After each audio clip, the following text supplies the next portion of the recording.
Gegužės 17 dieną Rokiškio dvare vyko Rokiškio pieninės 100-mečio šventė. Jos metu šventės svečiai galėjo nemokamai apsilankyti Rokiškio dvaro muziejuose ir dvaro teritorijoje vykusiose edukacinėse veiklose.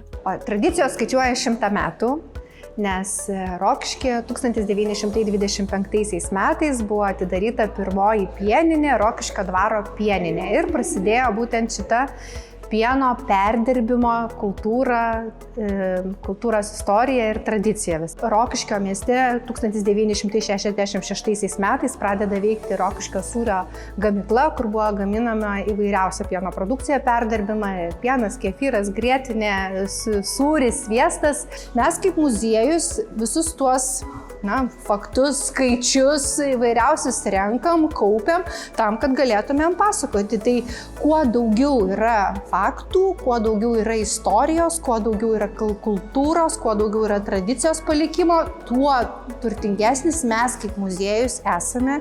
Šventės akcentu tapo dvaro aikštėje vykęs šventinis koncertas, prieš kurį buvo siekiamas naujas Lietuvos rekordas. Vienoje vietoje buvo stengiamasi surinkti didžiausią kiekį žmonių, kurie 2 minutės degustuotų pieną. Masiškiausia pieno degustacija Lietuvoje, tokio rekordo dar nebuvo, tai yra pirmasis toks rekordas, kai daug žmonių vienoje vietoje ragavo, degustavo pieną. Tai tiesiog tai yra tokio rekordo nebuvo, tai yra preliminariai, tai yra rezultatas ne mažiau negu 3100 žmonių degustavo, bet tikslesnis duomenys mes žinosime dar po to bus patikslinti ir gali būti, kad tai bus didesnis skaičius. Bet tiksliai pasakyti ten, ar čia bus 50 žmonių, ar 35 dabar labai sunku, nes matot žmonių labai daug, tai tiesiog kiekvieną suskaičiuoti, kuris degustavo, iš karto labai sudėtinga. Preliminariais duomenimis rekordo siekime dalyvavo apie 3100 žmonių. Žinoma, skaičius dar bus tikslinamas ir norintys pagerinti šį rekordą turės viršyti ne tik degustatorių kiekį, bet ir atitikti kitus reikalavimus nustatytus Lietuvos rekordų akademijos. Rokiškio rajono meras džiaugiasi renginio ir rekordo sėkme bei priduria, kad šis renginys yra svarbus ne tik Rokiškio miestui. Visų pirma, tai yra šventė, didžiulė šventė, o kitas dalykas labai svarbus, tai istorija. Mūsų istorija, pieno kelias, kuris išsivystė į labai gražią sinergiją, į gražią bendrystę tarp verslo, savivaldos, kultūros, Rokiškio muziejaus. Tai tas mūsų bendras kelias, kurį einame dabar, kurio pradžia buvo prieš 100 metų, duoda labai gražių rezultatų mūsų visam miestui, mūsų visam kraštui. Rokiškio meras taip pat priduria, kad šis renginys nėra vienintelis, kuris mini šią 100 metų sukaktį ir paskatina visus lietuvius Rokiškio miestą įtraukti į vasaros kelionių kryptis. Į šį renginį lietuviai susirinko iš visų Lietuvos kampelių. Anot jų čia pamatyti ir išmokti galima tikrai daug. Ar ką nors jau išmokot, pamatėt naują?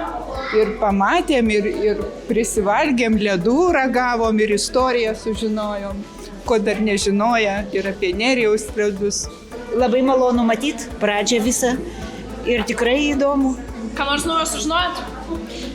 Pakol kas dar ne, kadangi patys turime ir ūkį, ir į senovės, kaip sakant, eina viskas, tai renginiai ir viskas, ir pati esu dirbus kai kada sūriniai. Dalyvavom edukacijai ledų ragavimo, vietinio gamintojo Nerijaus. Patiko, Javute, ledai? Patiko? Tai va, ragavom ledų, tada žaidėm žaidimo orientacinį. Čia prie dvaro vaikščiojom parke, ieškojom visokių objektų ir tada gavom prizą. Kokį prizą gavom? Pasakysi? Ištraukiam, gavom pieštuką su Rokiškio ženklu, piešim. O dabar dar visas ekspozicijas apžiūrėsim ir laukiam koncertų. Ką tik tai buvom edukacijai, pieno plakimo, kokteilių gaminimo edukacijai. Vaikam labai patiko. Ko naujo išmokot?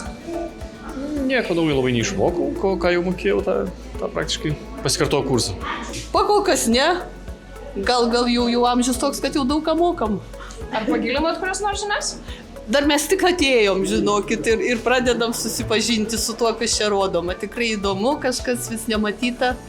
Iš tikrųjų pamačiau, pirmą šinai dalyką paskaičiau apie dvaro pieną, kaip supratau, kaip čia viskas atsirado ir su kuo daugiausiai tenai bendravo ir iš kur gavo tą pirmą pieną. Išmokti tikrai nieko naujo turbūt neišmokau, nes esu lankęsis ir anksčiau čia, taip kad nežinau, ką pasakyti daugiau. Ar patiko kur nors dalis labiausiai ekspozicijoje? Kas liečia čia, šitą pastatą? Ką, taip. Nežinau. Aš kaimo vaikas, tai viskas žinoma čia. Tiesa, pamačiau savo vežimėlį, kuriame mane vežiojat. Renginio svečiai džiaugiasi galėdami pamatyti akimirkas, kuriomis dalinamasi muziejuje, nes tai yra momentai liudijantis Rokiškėje gaminamos produkcijos plėtrą pasaulio rinkoje.